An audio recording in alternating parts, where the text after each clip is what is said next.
Olá, Ruth! Bom dia! Bem-vinda! Obrigada! À Quinta da Maria Benta. Muito bem, gostei! Esse espaço é espetacular! Obrigada! Muito obrigada! Exatamente. E hoje, finalmente, consigo ver pessoalmente. Exatamente. E vocês também vão ver. Alguns dos vídeos dos segredos da canção portuguesa são gravados, sim, aqui, em vários espaços que a Quinta tem. Vários. Vamos entrar? Obrigada! Quem é a Paula? A Paula é uma mulher que sempre... É um ser humano que sempre gostou muito de música e onde a música esteve sempre muito, muito presente na sua vida. Desde pequena que eu ouvia, por exemplo, no meu rádio cor-de-rosa, que o meu pai me ofereceu quando eu passei do 3º para o 4º ano, e no rádio cor-de-rosa fazia imensas gravações, tinha uns risquinhos nas frequências que era para saber esta é RFM, esta é rádio estéreo, por aí fora. E efetivamente eu consumia muita música, gravava, desgravava, enfim, aquilo que só a minha geração e mais para trás sabem o que é, as novas não fazem ideia. E sim, já aí eu consumia muita música. Mais para trás, eu recordo-me, tenho ideia de já fazer isso com a minha mãe, de já gravarmos cassetes com a minha mãe, num rádio cinzento maior que ela tinha, e muita da música que eu hoje reproduzo, eu ouvia com ela e com o meu pai naquela altura, portanto... Foi um processo de crescimento. Depois, mais do que isso, a Paula é uma mãe, uma esposa, é alguém que teve uma carreira profissional de praticamente 20 anos ligada ao mercado financeiro, neste caso à banca, mais propriamente, formada em economia, e que a determinada altura acredita que faz sentido seguir o sonho e dedicar-me a 100% à música. Muito bem. Como nasceu essa ligação ao fado? Curiosamente não é desde sempre, porque eu recordo-me de ser adolescente e de achar o fado uma seca.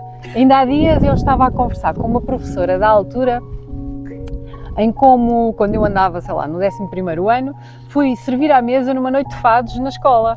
E achei aquilo uma seca terrível. O fado era uma coisa, socorro, e depois tinham que estar em silêncio, aquilo não tinha graça nenhuma. Entretanto, quando fui estudar para Lisboa, acho que é aí que se começam a semear, se começa a semear esta paixão pelo fado e mais pelo fado sim, porque a música ligeira, como já falei há pouco, essa já vem mais atrás. Agora o fado em si, sim, é quando eu vou viver para Lisboa, vou viver para próximo da casa da Amália, tenho a possibilidade de assistir in loco ao cortejo de transladação do corpo da Amália, foi também um momento assim muito marcante, e há vários pequenos acontecimentos que me vão ligando ao fado, e para além disso,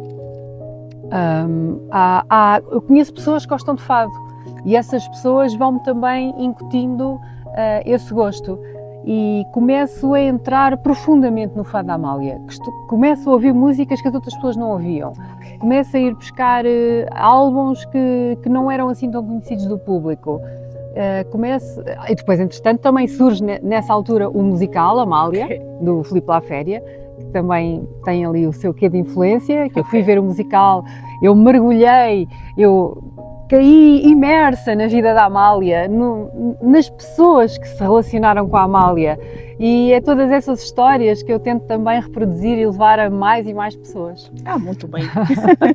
Qual foi o momento que mudou a sua vida através do fado? O momento que mudou a minha vida através do fado? Certo.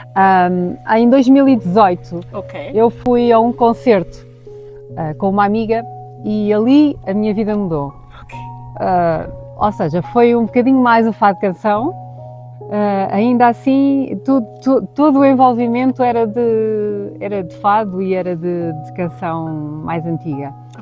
E acho que ali sim começou a nascer a verdadeira vontade de cantar. E por que não podemos deixar morrer o fado das décadas 40 e 80? Porque a vida hoje é muito acelerada, porque a música hoje é muito acelerada, porque temos uma variedade cultural muito grande nas nossas escolas. E muitas influências, o que é óbvio e o que é natural, não é? Todas as culturas estão sempre em evolução e a nossa, se calhar, agora vai sofrer vai beber de muitas fontes e vai efetivamente mudar. Agora, nas décadas de 40 a 80, na minha perspectiva, nós conseguimos perceber muito bem a história de Portugal através da música, porque as músicas representam muito bem os acontecimentos marcantes dessas alturas. E nós sabemos que foram décadas muito impactantes para aquilo que nós somos hoje, Certo. porque nós vivemos em ditadura, temos a passagem para a democracia, temos a nível de música especificamente o impacto gigante dos festivais da canção, que acabavam por também fomentar a produção da música, e por aquilo que eu vejo, e também enquanto mãe de adolescentes, que há pouco eram crianças, Certo. as novas gerações não estão muito viradas para a música portuguesa, não estão muito viradas para a música um bocadinho mais para trás. E não podemos deixá-la morrer. Ou seja, há uma geração que se calhar não é a minha, se calhar é um bocadinho mais para trás, que quando essa geração desaparecer, pode alguma parte da nossa cultura desaparecer com ela. E é isso que eu não quero deixar. Tem grandes nomes do fado que foram esquecidos e merecem voltar a ser ouvidos. Não foi esquecido, não é assim tão conhecido. Por exemplo, o Max. Os artistas a pegar nas músicas dele. E isso é interessante. Agora, temos, por exemplo, compositores que não são conhecidos. Sobretudo o Alain Ullmann. Não é conhecido do grande público. Se calhar os fados que ele escreveu podem até não ter sido os maiores sucessos da Amália. Ainda assim, no meu ponto de vista, ele é extremamente importante para... Eu costumo dizer que ele extraiu o mais profundo que a Amália tinha dentro dela enquanto pessoa, enquanto ser humano. E com aquelas melodias, com aquelas composições tão fortes. E esse é outro nome que eu gosto muito de lembrar, o Alain Ullmann. O fado ainda representa a alma portuguesa nos dias de hoje?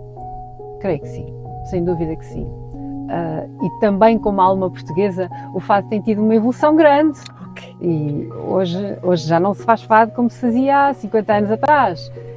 E a Amália aí também tem um papel muito importante. Ela revolucionou esse tipo de canção no nosso país.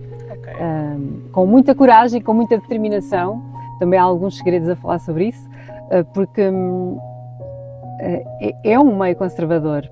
É um meio conservador e inovar no meio conservador tem-se muitas vozes por trás a mandar pedras. E a Amália recebeu muitas críticas. Há uma gravação que está na internet da Amália numa espécie de um tribunal, num programa de televisão, numa espécie de um tribunal, a ser julgada por cantar os poetas, cantar os grandes poetas. Interessante. Foi chocante cantar os grandes poetas. E por um lado temos a Amália a querer inovar e a querer cantar os grandes poetas, e isso implicava o quê? Composições diferentes, porque aquelas rimas, aquelas estrofes não cabiam no fado tradicional. E daí que surge o Alain, tcharam, com a sua capa, para conseguir efetivamente fazer as composições onde cabiam os poetas. Não só ele, mas ele tem uma grande parte de responsabilidade nessa evolução do fado. Perdemos como povo quando esquecemos alguma coisa que está para trás da nossa história.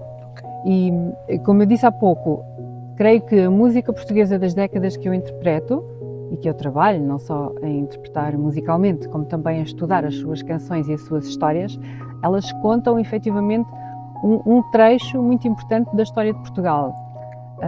Hoje não faz sentido falar, não é não fazer sentido, hoje é estranho para alguém ouvir dizer que há 60, 70 anos atrás não podíamos dizer o que queríamos numa canção. Porque não podíamos. Porque as canções eram vistas de fio a pavio para tentarem controlar a informação, obviamente, certo. Não é? E hoje em dia não acontece? Hoje em dia, que eu tenha conhecimento, as pessoas são livres de fazer o que querem com as suas artes.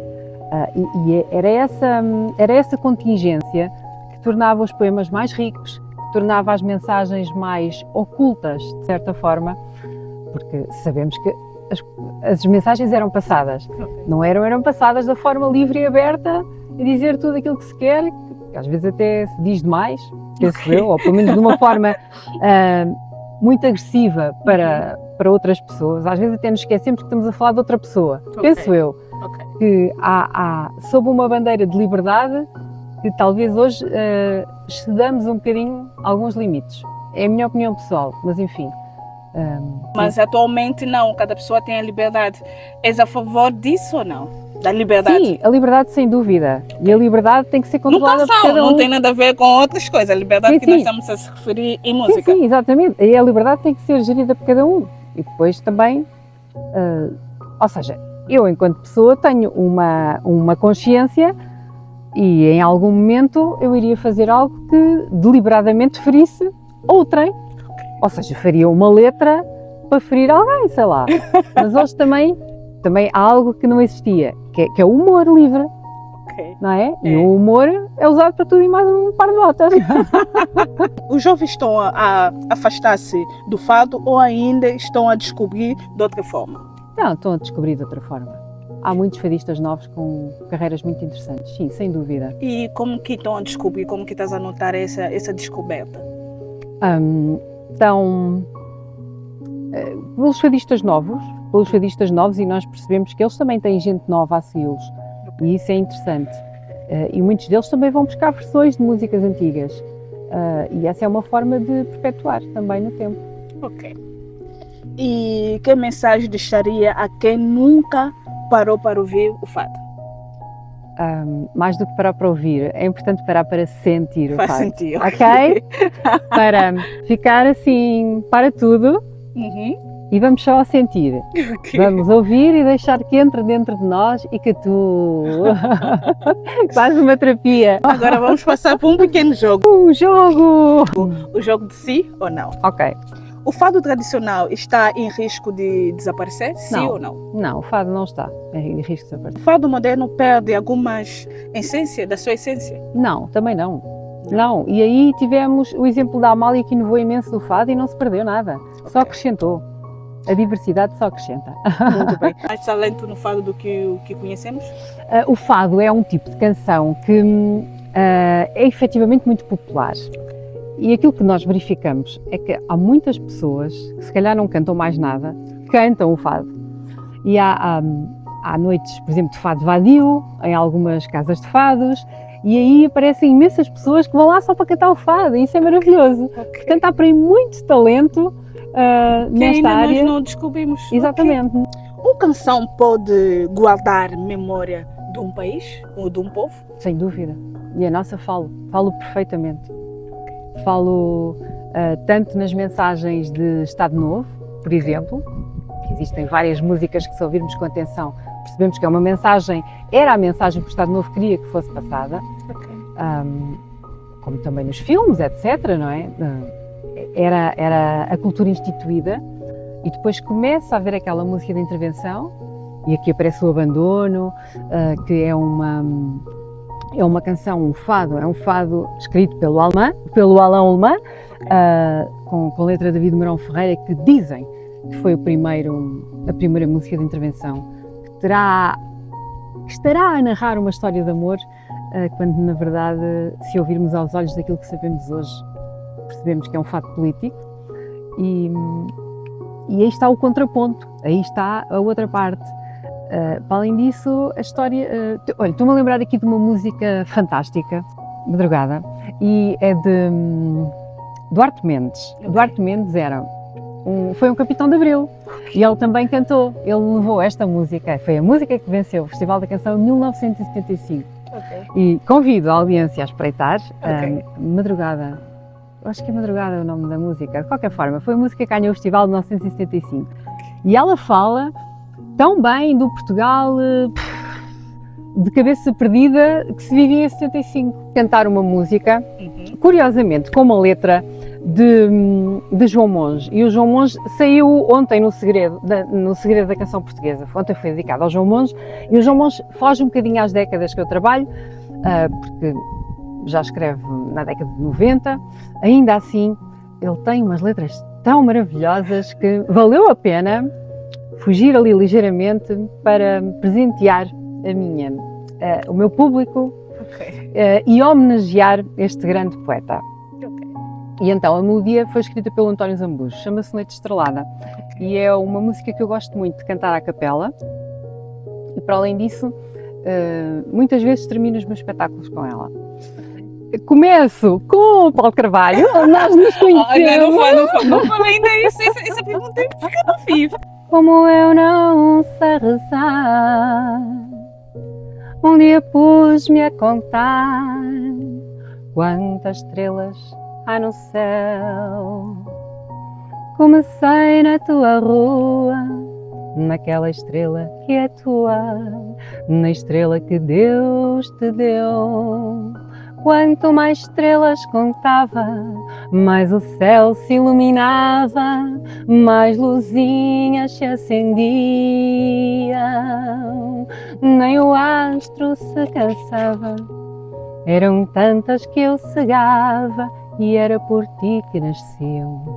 Quando o coração da gente tem uma estrela cadente, morre para nascer depois.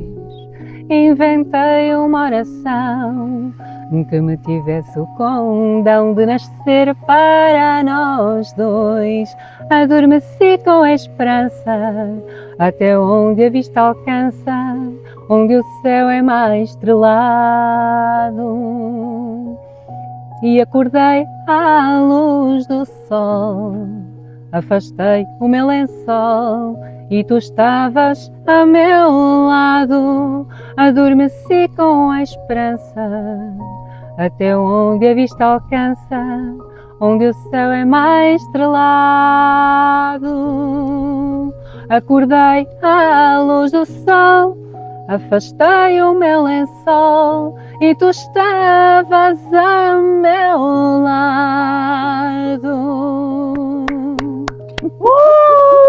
Pessoal, tem esses vídeos, se vocês quiserem ver a história, como que começou. Exatamente. Encontros e desencontros da vida. Aqui. É isso. Pode nos contar essa pessoa que a Paula contou-me que adora ouvir a Sim. música do Paulo? É verdade, adoro ouvir a música de Paulo Carvalho, porque como eu comecei a nossa conversa, eu ouvia música com os meus pais e com o meu pai. O meu pai ensinou-me a gostar de Paulo de Carvalho. Eu ouvia o Paulo de Carvalho, lembro-me de ouvir a música dos Meninos do Amo sentada ao colo do meu pai. Isso é fantástico, é uma memória muito, Realmente. memória deliciosa da minha vida. E sim, eu continuei sempre a ouvi-lo, obviamente, cresci a ouvi-lo e sem nunca ter visto ao vivo, curiosamente. E há uma determinada altura em que ele vem a Alcobaça. E quando ele vem a Alcobaça, eu compro bilhetes para a família toda. Os meus filhos eram pequeninos. Os meus filhos eram muito pequeninos. Isto foi em 2019, portanto, a Luísa tinha 6. A Luísa tinha 6. E o Diogo... Não, a Luísa tinha 5. Ela ainda não tinha feito os 6. A Luísa tinha 5 e o Diogo tinha 6. 7. Tinha 7. Ou seja, eram pequenos. A música é uma música mais para crescidos, não é? Só que... Mas fora os Meninos do Amo, que acaba por ser, de certa forma... Tem uma mensagem super forte. Tem uma mensagem super forte e ainda assim, por falar em meninos e em fogueira, não sei o quê, acaba por ser levada de uma forma leve. É uma música que não nasceu em Portugal e que fala de pessoas de muita coragem que criaram um futuro novo, não é? Para a região deles. Adiante. E eles foram muito pequeninos, a Luísa ficou ao meu colo, fomos os 4, foi incrível. Eu sei que a determinada altura, o concerto era o tour informal, era só ele e o pianista. E a determinada altura ele faz a capela só fazendo uns batuques no micro a meio negra. E no fim disto ele arranca com os Meninos do Ambo quando eu não estava nada à espera. Meu Deus! Foi algo muito bom! Foi o concerto da minha vida. E acreditem que eu já fui a muitos concertos muito bons, que eu já vivi emoções incríveis frente a alguém que estava a fazer o trabalho que eu adoro, que é o trabalho de palco. Para além disso, aquele foi o grande. E depois o Cineteatro de Alcobaça tem uma acústica brilhante. É uma sala fantástica para ouvir vozes extraordinárias e para ouvir com muita atenção. o que se lá passa. Depois disso já ouvi o Paulo Carvalho imensas vezes. Muito bem. E quero convidar a Paula para cantar num casamento, aniversário ou qualquer estilo de festa. E a Paula está sempre disponível? Sim, podemos falar sobre isso, sim. Sim. Claro que sim. Sim, olá!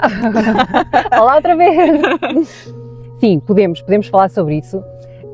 Nos casamentos, acho que é uma experiência muito interessante, porque à tarde há sempre aquele momento em que é um bocadinho mais morto, não é? E que agora, atualmente, temos uns DJs que animam muito a festa e a minha oferta vai precisamente para as camadas ligeiramente mais, um bocadinho, quase nada, mais de idade, não é? Porque são essas que mais apreciam as músicas que eu interpreto com todo o coração. E essa é uma sugestão que deixo no ar. As festas de anos também, confesso, me dão imenso prazer fazer. Normalmente, quem fica para me ouvir é porque quer muito, a sério, é porque está ali para viver. Eu já vivi situações muito impactantes em festas de anos. Eu lembro-me que fui fazer uma festa de anos de uma senhora que fez 80 anos e poucos meses depois o marido morreu. Fiquei assim com aquela imagem guardada no coração daquela família feliz. Eles fizeram a festa, fizeram tudo e mais alguma coisa, depois assim ao final da tarde eu fui fazer uma apresentação. E pouco tempo depois, realmente, aquela família perdeu aquele brilho. Portanto, foi algo que ficou marcado. Mas sim, além disso também, obviamente, em auditórios, em associações culturais. Porque tu achas também a Paula pode misturar ou Posso. Depende se o cliente pedir, olha, eu quero que cante a música disso, a Paula também faz? Posso fazer isso. Eu já fiz isso, por exemplo, uma pessoa que adorava o Pedro Brunhosa incluiu uma música do Pedro Brunhosa. É óbvio que não é o core do espetáculo.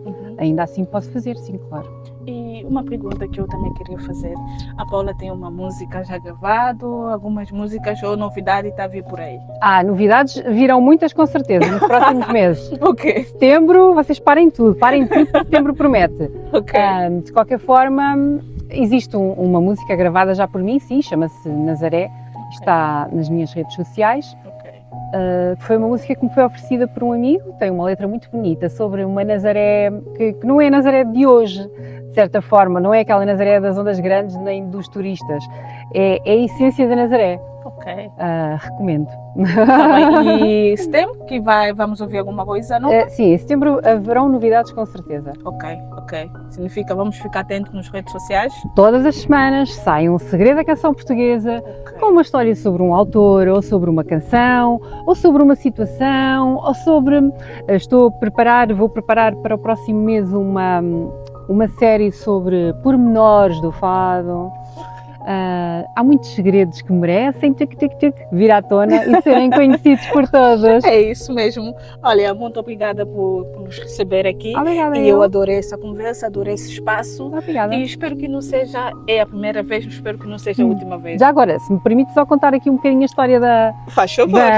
do espaço onde nós estamos. Certo. Eu chamei-lhe a Quinta da Tia Maria Benta porque a dona deste espaço, que faleceu há 20 e poucos anos, era a minha tia Maria Bento de Almeida, que ela era tanto tratada como a de Maria Almeida, como a de Maria Benta, e depois existe a coincidência, que eu não acredito em coincidências, com o fadinho da tia Maria Benta. E então, quando eu decidi dedicar-me efetivamente ao fado e à canção, pensei, espera, isto faz todo sentido juntar. Realmente. E batizámos então este espaço da Quinta da Tia Maria Benta. Tem a casa da Tia Maria Benta, onde eu também faço alguns vídeos. Muito bem. Muito obrigada. Obrigada eu. Obrigada.